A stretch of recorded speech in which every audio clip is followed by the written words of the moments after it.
Добрый день, мои дорогие. С вами снова Анита через какой-то перерыв.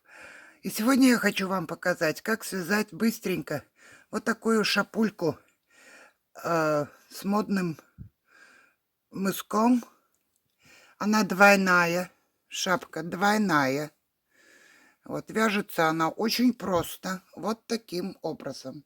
Мы вяжем шапочку на одном дыхании прямо на машине. Мы ее собираем. Вот шовчик. Видно. Я покажу, как рассчитать, как сделать этот шовчик. Шапочки могут быть самого разного, из самой разной пряжи выполнены. Эти шапочки выполнены из меринос с мохером Лана Гато. Лана Гато — это мохер с полиамидом. Вот по 25 грамм. В 2 сложения я добавляла. Уходит 2 моточка на одну шапку. К мохеру я добавляла меринос стопроцентный. Это Лана Гато Гармония или же Casual. Стопроцентный меринос. Также в некоторых шапках присутствует меринос с вискозой. А также мужчинам можно вязать шапки из пряжи Кент и из кардного мериноса. Все эти артикулы вы можете купить в магазине. Ссылка будет оставлена в описании у Ирины. Это Киев Джарн Хаус Киев. Ссылка в описании. И также из пряжи Gomitolo Versione производства Лана Гросса. Это одна из моих самых любимых пряж для шапок. Она дает очень красивые переходы. Вот. Переходы от бежевого к белому и обратно к синему. Также есть неожиданные переходы от желтого. Такие более спокойные, но тоже занимательные цвета. Вот эта пряжа. Она продается в больших мотках по 200 грамм моток. Длина ее 350 метров в 100 граммах. Состав 60% шерсти, 40% полиакрила. И он имеется двух видов. Есть Gomitolo Maya. Вот тут цвета очень интересные.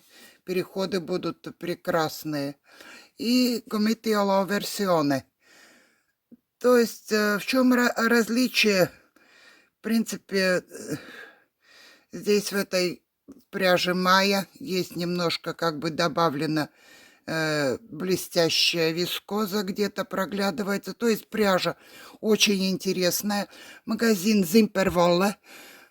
Ссылочка будет в описании, я оставлю. Это настолько про пряжу. Теперь начнем рассчитывать, и я покажу, как же мы это будем вязать. Я надеюсь, что видно. Итак, шапка вяжется очень необычным способом. Я специально взяла эту пряжу, чтобы показать. Видите, шапка вяжется одним куском прямо вот здесь. Сразу на машине мы ее собираем. Прекрасные получаются. Вот эта макушка, она ложится после стирки очень аккуратно. И нам никогда не надо заморачивать голову, как же тут будет. Далее, что важно? Важно то, что само полотно, видите, оно достаточно, ну, как бы в ширину, когда я его тяну, как мы вяжем, оно здесь дает более узкое становится. И размер мы берем, окружность головы это у нас ряды, а высота шапки это у нас петли. Я вязала уже немало этих шапок, и поэтому я дам такие довольно-таки руководящие указания про свой опыт, что же я тут навязала. Итак, смотрим.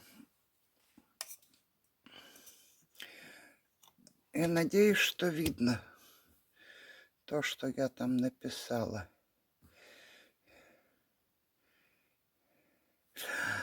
То есть шапка состоит из 5 таких клиньев. Это двойная высота шапки.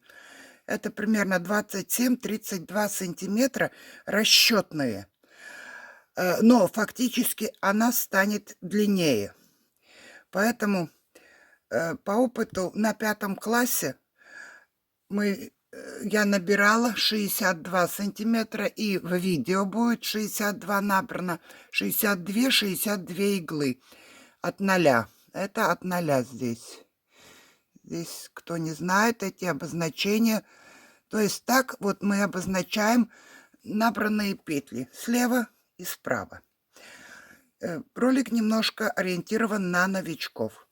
Здесь вот такая как бы волнистая линия, это обозначает открытые петли. И тут тоже, то есть продолжение. Итак, начинаем мы вязать на бросовую нить. Набираем. Далее здесь у нас идут 5 клиньев. По идее мы рассчитываем по образцу высоту нашего полотна, который равен объему нашей головы. Поскольку шапка должна немножко обтягивать все-таки голову и не сползать туда-сюда, то мы отнимаем от нашего объема головы где-то 5-7%. И на это рассчитываем, уже получаем где-то порядка 54 сантиметра или 53 сантиметра. Ну, по опыту я говорю, что на плотности 10, я тут не записала, плотность пишу большими буквами, плотность 10, это на 5 классе. Класс. На других классах, если есть интерес, я потом в конце еще допишу. Итак, у меня по высоте, по опыту, если вязать пряжу, в которой 350 метров на 100 грамм,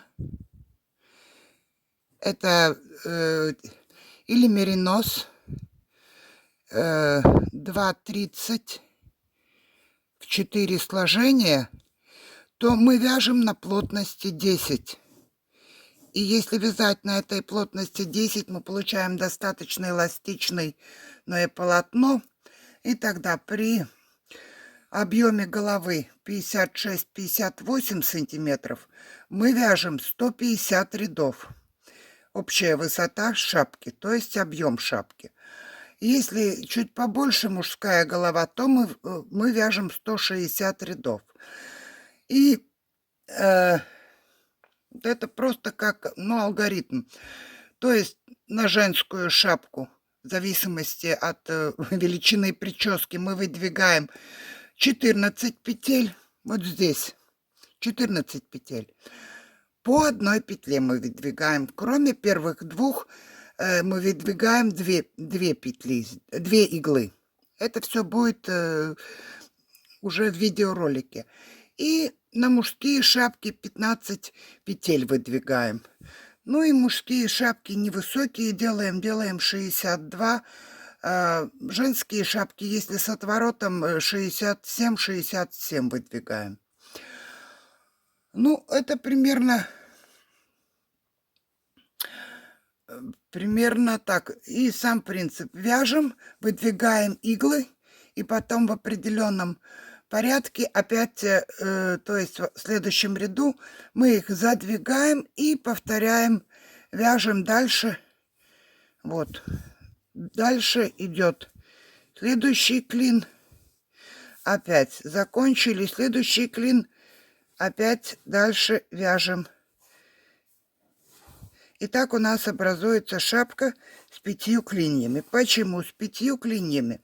Потому что если делать 6 клиньями, то макушка получается очень такая, ну, как бы плоская. А сейчас так модно немножко высоту, чтобы они стояли. Итак, напоминаю, ссылочки на пряжу на ваш выбор магазины или в свои закрома. Шапочка весом где-то 150 грамм, примерно в зависимости от пряжи. И это значит, что мы можем использовать и разные свои остатки ниток. Вот здесь я покажу пример. Здесь у меня с темно-синим махером, здесь с черным, да, то есть была рябая ниточка, буквально одна ниточка, и остальное здесь уже в тон черный или синий добавлены 2 мериноса. То есть один цветной, другой в тон мохера. Итак, давайте пойдемте к машине и будем вязать. Итак, приступим к вязанию. Так как я обещала видео для самых начинающих, поэтому это может быть и первым изделием. Итак, я выдвигаю иглы с левой стороны 62. Выдвигаю иглы через одну. На другой стороне будет 62.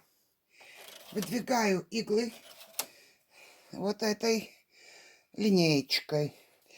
Так как у нас вязание поперечное и будет оно эластичным, то поэтому не бойтесь, что так мало здесь игл. Далее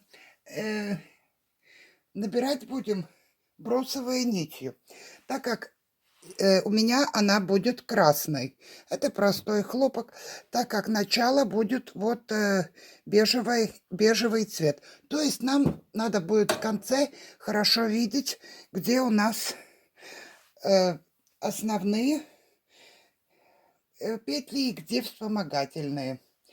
Настройки каретки никакие. Настройки каретки все отпущены, все кнопки. Рычаг частичного вязания на N. Еще хочу добавить, видите, я вяжу на очень старой модели машины. Это не 800-я модель. Каретка у меня 840-я. Что я хочу этим сказать? Что не бойтесь покупать у проверенных продавцов машины старых моделей, у проверенных продавцов. Это у Инны и у Колышева. Это не реклама, просто я знаю, что машины, которые приходят с Японии, они гораздо надежнее, чем машины, купленные на eBay. Итак, плотность выставляем на каретке для набора. Я выставляю где-то 6 и проводим один ряд справа налево. Оставляем кончик тут, чтобы у нас был. Вот мы провели. Вот, до самой последней иголочки. Вот у нас ниточка, да. Я от руки ее держу. Далее для наборного ряда будем ставить вот эту вот длинную гребенку. Гребенку надо ставить с самого конца аккуратно. То есть отодвигаем каретку. Вот на самый конец. Отодвигаем каретку. И ставим. Делаем так. Это я для новичков. Поднимаем нитку так, чтобы нитка попала у нас с этой стороны. И смотрим, чтобы зубья у нас зацепляли аккуратненько по всей длине. Чтобы по всей длине аккуратно все зубья зашли в эти протяжечки. Далее вот у нас кончик. И на гребеночке есть вот такая защелка. Защелкиваем за эту защелку этот кончик нитки, чтобы нам его руками не контролировать. Смотрим, что гребенка у нас аккуратно. Но видите, она шатается. Поэтому сразу на гребенку я навешиваю вот 2 больших груза с этими таким вот образом, симметрично. То есть, чтобы она держалась стабильно. Потом мы будем менять грузы на этой модельке. То есть, симметрично я их навешиваю. Далее пододвигаем. Здесь я с левой стороны. С левой стороны у меня последняя игла была вот провязанная. И я пододвигаю еще одну иглу, чтобы лучше все провязалось. Остальные иглы мы задвигаем в рабочее положение по всей ширине нашего вязания.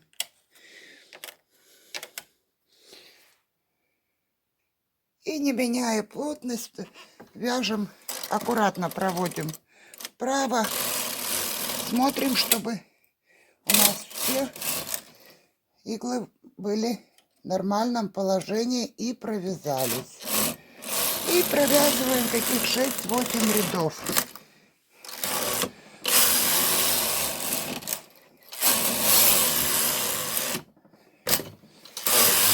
То есть это будет у нас бросовая нить, край, который мы будем откатывать вот так, таким образом. И далее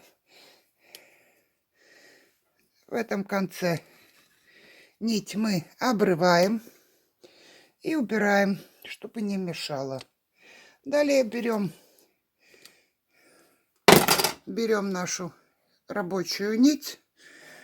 Она у меня в машине, в нити натяжителе уже заправлена. И теперь выставляем рабочую плотность. У меня это будет 10, так как пряжа требует. Это будет десяточка, даже больше немножко.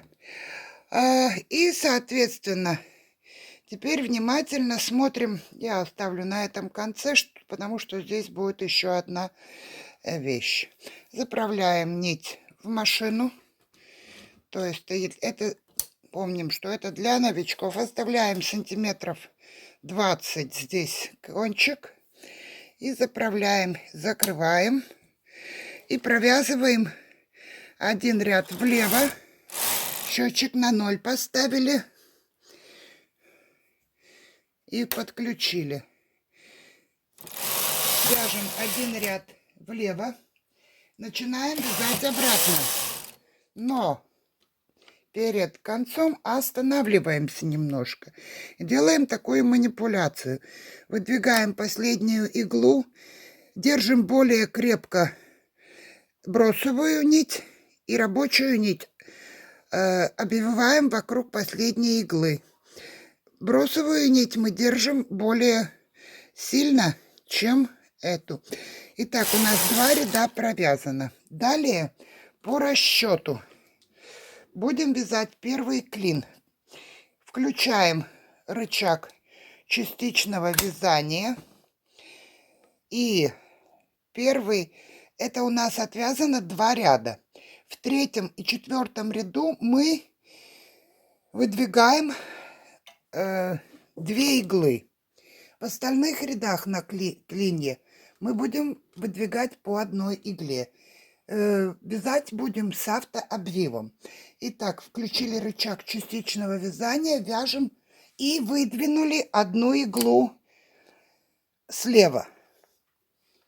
Провязали один ряд влево и выдвинули вторую иглу.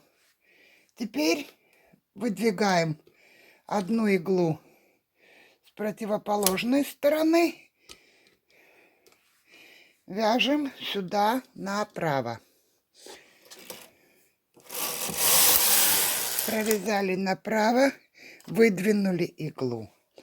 Это у нас провязано сейчас 4 ряда. Теперь будем вязать дальше и выдвигать по одной игле. То есть вяжем сейчас влево и выдвинули одну иглу. Вяжем вправо. Не видно. Так.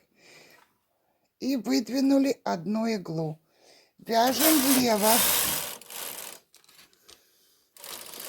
Довязали, ушла нить, выдвинули одну иглу. Здесь уже начинается, видите, здесь идет натяжение, здесь начинается свобода.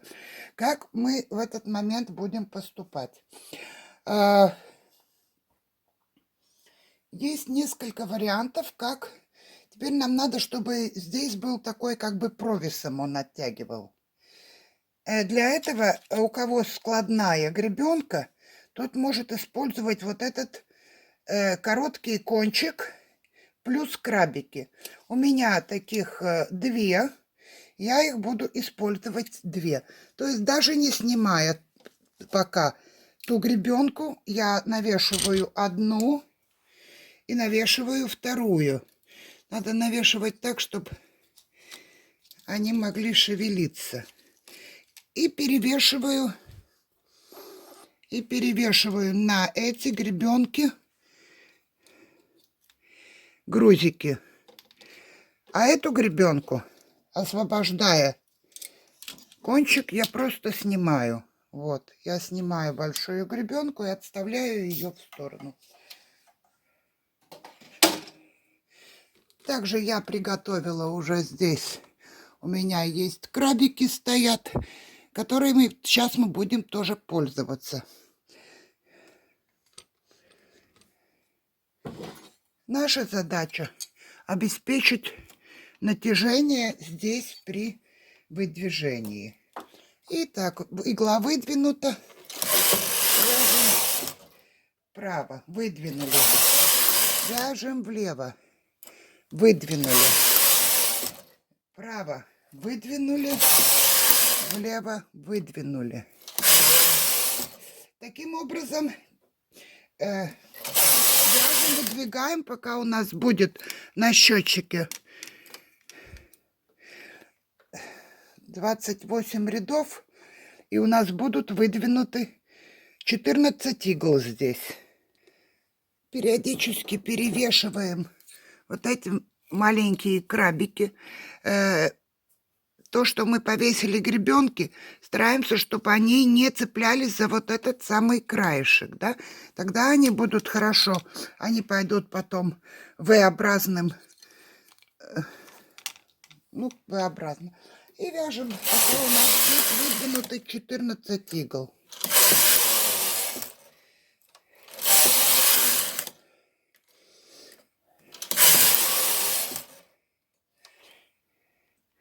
Все время вот периодически перевешиваем.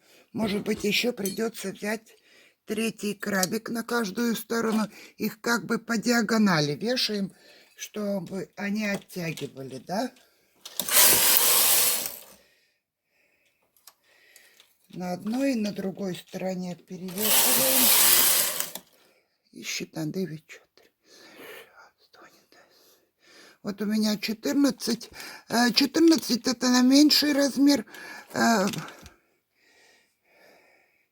Где-то 56, 58 будет 15.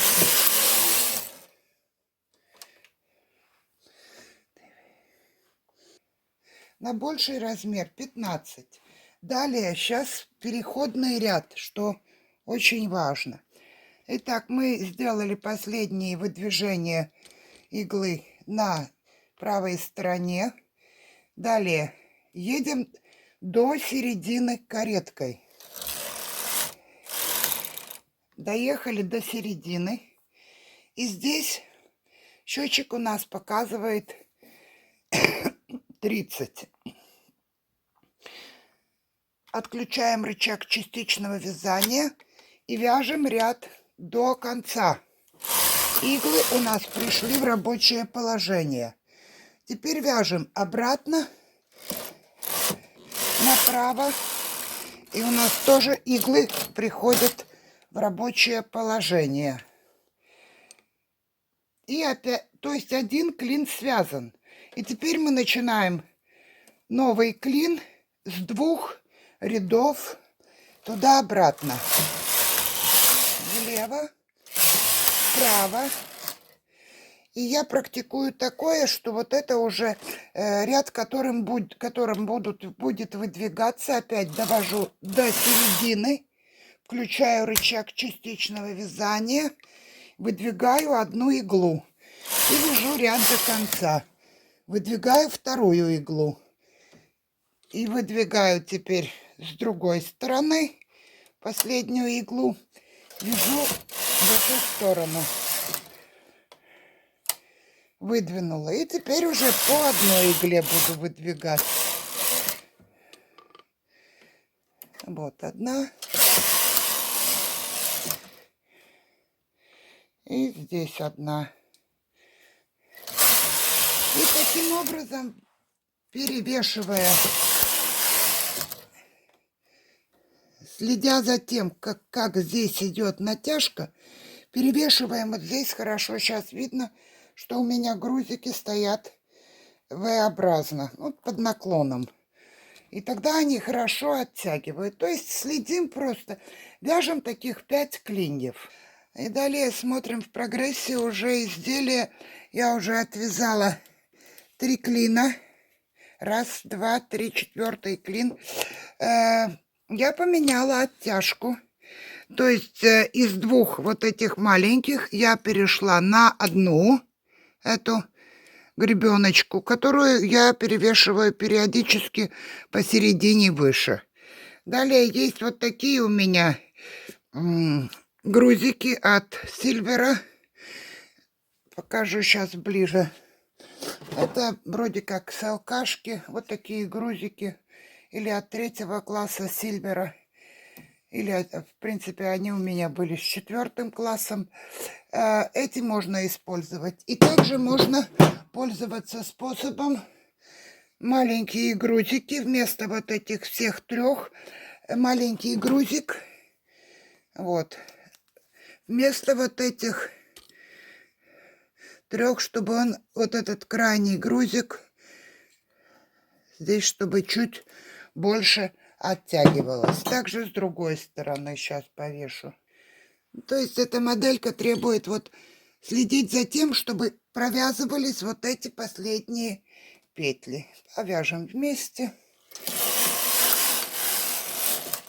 Чтобы была провязана, оттягиваем, чтобы была провязана вот эта последняя петля. Сейчас поближе покажу.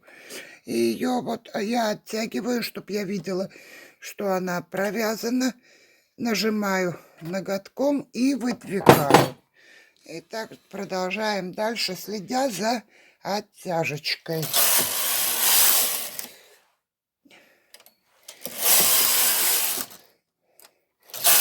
Таких нам надо 5 клиньев. Почему 5? Из 6 клиньев получается макушка такая более пологая. А из... Вот я перевесила сейчас грузик опять. И тут уже с этой стороны грузик. Очень удобно этими. То есть с оттяжкой проявляем смекалку. Не всегда это должны быть фирменные грузики. Можно обратиться к мужчинам, кто занимается рыбалкой. У них есть грузила. Девочки делают прекрасные крючки для оттяжки из грузил. что можно купить в рыболовецких магазинах. То есть по-разному. Изощряемся, не всегда это должны быть какие-то фирменные оттяжки. И повторим переход, то есть я выдвинула по 14 петель с каждой стороны и довела каретку до середины. Отключила рычаг частичного вязания, вяжу влево и вяжу вправо. Все, клин связан. На счетчике показывается 30 рядов. Вот здесь 30 рядов клин провязан. Это из 14 петель. И теперь провязываем 2 ряда опять стартовых. Доводим каретку до середины, включили рычаг частичного вязания, выдвинули иглу, провязали, выдвинули вторую, на середине остановились и с противоположной стороны выдвинули иглу, то есть это первые 2 иглы, и продолжаем выдвигать по одной игле до конца этого клина. Итак, я довязала до последний 5-й клин, пришла на середину. На счетчике у меня показывает 160 рядов. Отключаю рычаг частичного вязания, вяжу влево и обратно вяжу вправо. Все, шапка связана. Само тело шапки связано. Далее есть варианты. Так как у меня с переходами, я хочу, чтобы лицевой стороной была вот эта изнаночная гладь, то я буду собирать на машине. Кому хочется, чтобы лицевой стороной была лицевая гладь, то есть вот эта сторона, я советую собрать руками, то есть сейчас опять снять на бросовую нить и соединить вручную первый и последний ряд, или это будет по петлям трикотажным швом или крючком с левой стороны. Я хочу, чтобы у меня это была лицевая сторона, поэтому я буду соединять на машине. Как я это буду делать? Сначала я аккуратненько снимаю грузы. Полотно у меня довольно пружинистое, поэтому надо за ним следить, чтобы оно не вскочило наверх. Поэтому я, вот снимая этот средний груз, я его сразу вешаю сзади. Ну, чтобы было натяжение, чтобы вязание с петель не слетело. То же самое с маленькими грузами. То есть поближе сюда, чтобы чтобы не подскочило нечаянно при следующих манипуляциях само полотно, поскольку оно, видите, оно эластичное и оно довольно сильное.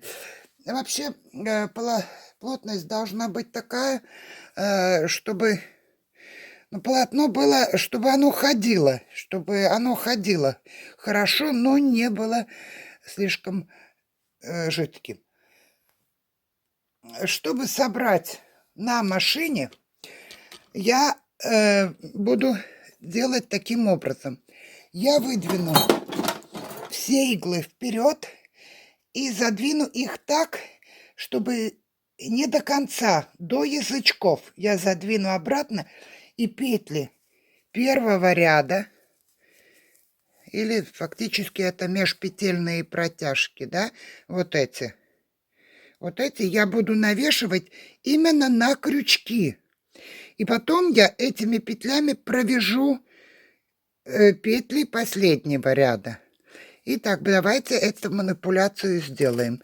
То есть, придерживая полотно, выдвигаем вперед все иглы аккуратненько. Выдвигаем все иглы вперед. Проверяем, все ли язычки открыты. Или же проезжаем вот этой штукой. Это, кто не видел, это от банковской карты. Просто такой бегунок сделан. Все, я проверила. И теперь аккуратненько я задвигаю обратно иглы до язычков.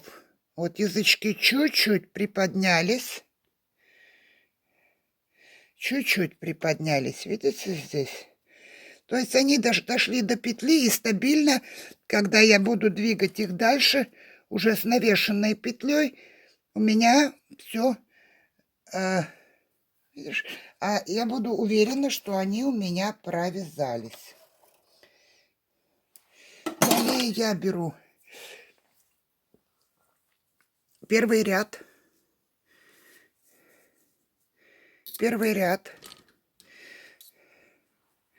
где я набирала, и самую крайнюю, вот эту, я навешиваю на вторую. В принципе, вот эта последняя игла у нас будет лишней. Или же там можно что-то выковырять, но это не так существенно. И навешиваю эти межпетельные протяжки. Можно по 3 навешивать сразу. Ладно, это у кого сколько хватает. Именно на крючки. Именно на крючки. У кого как руки, насколько ловкие. И поскольку тут вам не видно, поскольку полотно довольно-таки ходит, шевелится, опять я беру в помощь себе сюда крабик, вешаю, чтобы те протяжечки, которые уже я навесила, чтобы они у меня не соскочили. Вот так. Можно по 3. У кого, девочки, как руки ловки. У меня старость не радость уже, к сожалению. Годы идут. И что-то мы теряем. Это вот самый, так сказать, трудный момент. Сейчас я навешу им, и дальше будет. Итак, я успешно закончила навешивание на крючки. И теперь я поступаю таким образом. Придерживая полотно, контролируя, я провожу пальцем. Пальцем провожу, следя, как закрываются язычки. С небольшим напором. Вот последняя игла. Эту я выдвигаю обратно. Там нету петли. И теперь уже нажимаю пальцем, чтобы они все провязались. И слежу за тем, чтобы они, вот чтобы петли все провязались. В принципе, второй рукой я оттягиваю полотно, но сейчас я держу камеру, чтобы вам было видно. Вот у меня, я проследила, чтобы все петли у меня провязались. Далее, сейчас я буду выдвигать все иглы. Я держу полотно вниз второй рукой и выдвигаю, следя за тем, чтобы еще повторно, чтобы все петли были провязаны.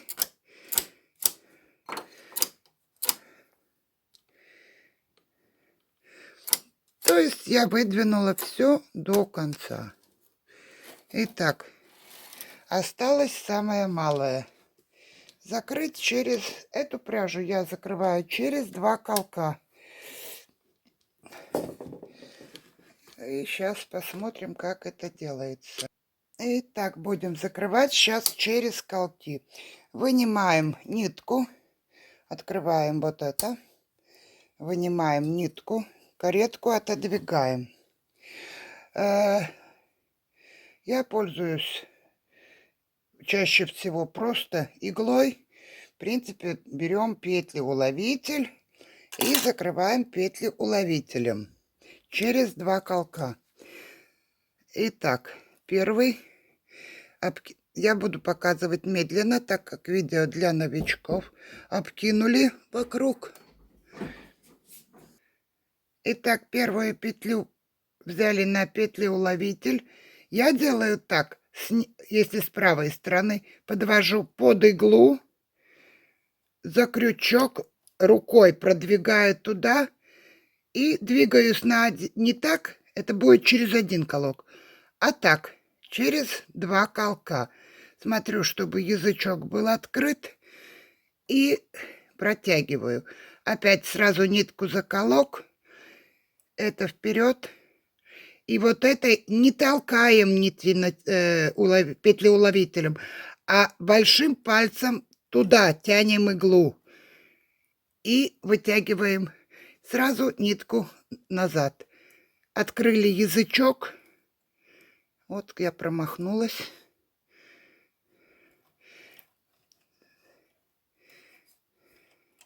И провязали. Тут вот аккуратно надо смотреть. Язычок открыли на петлеуловителе, крючок за крючок продвинули нитку, колок назад. Язычок открыли,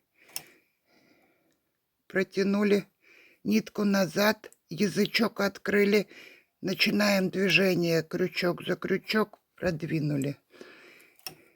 Вот таким образом потихоньку. Вначале это все покажется вам очень сложно. Ай-яй-яй, но со временем это идет быстро.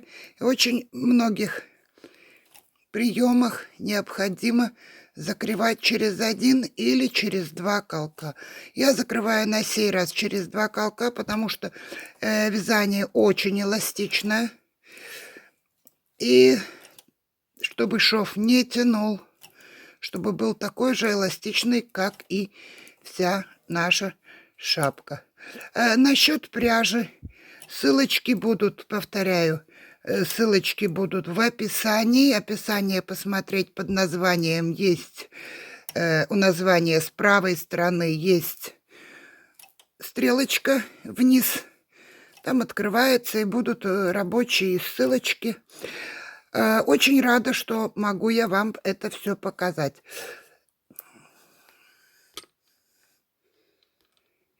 Итак, я закрыла всю шапочку. Теперь будем снимать и смотреть, что же мы тут получили.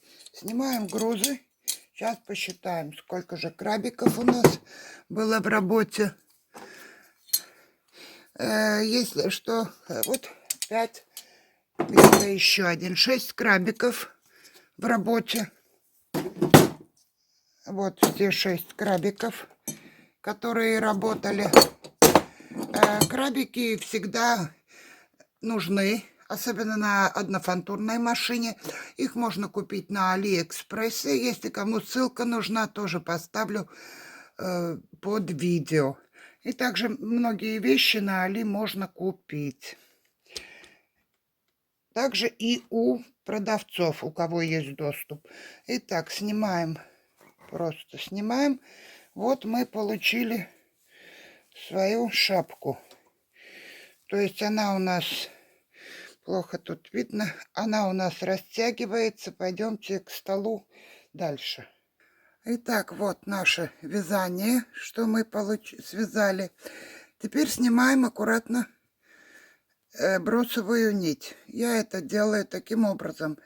Смотрю, где первый ряд, и надрезаю между второй и третий ряд. Я надрезаю с одного конца и с другого конца. Аккуратно, если я не вижу первый ряд, я беру второй, третий, то есть чтобы не поранить основную нить. Далее я нахожу конец нити второго ряда или третьего и вытягиваю его.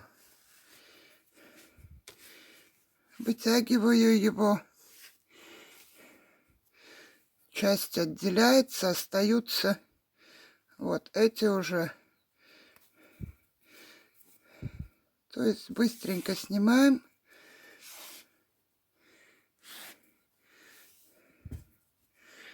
Так, вот наш шовчик, который очень эластичный. Почему я не просто навешала, а протянула петли, чтобы с этой стороны было меньше расстояние. И теперь через вот это отверстие тихо, аккуратненько выворачиваем шапочку на уже лицевую сторону. То есть у меня это будет изнаночная гладь. Потихоньку.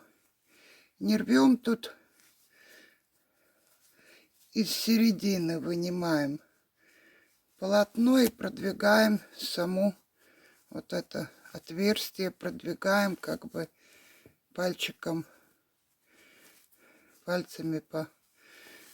по самому полотну. Оно и, так как сказать, одну сторону, третий по секторам вытягиваем. Вот. И вышла она у меня. Вот. Шапочка такая. Вот. Сейчас первый момент. Она довольно несуразно выглядит. Если кто будет вязать из Gomitolo, Версионы или Майя, то я эту пряжу не советую гладить. Только шапочку заделать эти вот дырки. И пора стирать. Сейчас заделаем отверстие ниткой. Вот здесь есть такие петли подлиннее. И я снаружи, каждую вторую беру снаружи к центру. Поворачиваю снаружи каждую вторую.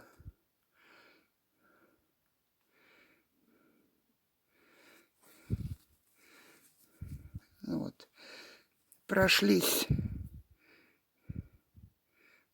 один раз иглой. И смотрим, где мы продевали уже. И туда продвинули ниточку. Затянули и еще раз дошли до места, где у нас стык. Все очень элементарно. Шапочка вяжется на любой однофантурной машине. На машинах разных классов. В зависимости от толщины пряжи. Эта пряжа где-то чуть меньше 400 метров. Примерно, ну, почти 350 метров на 100 грамм. Как пряжа, надо тут аккуратно обрезать фактически. И точно так же заделываем второй кончик. Итак, кончики у нас один и второй заделан, зашит. Теперь выворачиваем шапочку вдвойне. И вуаля, получили мы прекрасную шапку, которую надо бы еще простернуть и просушить. Насчет... Эта шапочка получилась без отворота. Высота ее 27 сантиметров получилась. Если, что я хочу еще сказать насчет шва. Вот здесь насчет шва. Видите, шов очень небольшой, шое расстояние почти не заметен. Если надо много вязать шапочек, то можно использовать здесь для соединения первого и последнего ряда кетель, у кого есть. Шапочка очень хорошо ложится на голову. Шапка очень красиво, хорошо сидит на голове. Пока еще после стирки вот это все уляжется. То есть шапка хорошо садится на голову. Также хочу вам показать, что шапки могут быть связаны из разной пряжи. Это мохер с мериносом, платьеньком связано. Также шапочки могут быть однотонные. Это мужские варианты. Мужские варианты. Однотонные шапки. Они короче, женские длиннее. Это зависит от набранных петель. И, конечно, разноцветные с переходами из пряжи производства Лана Гросса. Гометоло Версионе или Гометоло Майя. То есть они дают очень красивые переходы, неожиданные переходы. Вот. Вот видите, как после стирки уже ложится аккуратненько эта вот макушка. На этом сегодня, девочки, все. Рада, что смогла с вами поделиться своей новой идеей, которая, откровенно говоря, теплилась у меня уже долгое время. Как всегда, говорю спасибо всем подписчикам, всем гостям канала, всем, кто смотрел. Подписывайтесь, ставьте лайки, если понравилось. Задавайте, пожалуйста, вопросы, девочки, что вам показать. Особенно это я обращаюсь к начинающим, какие вещи надо бы более подробно снять. На этом сегодня все. Пока-пока.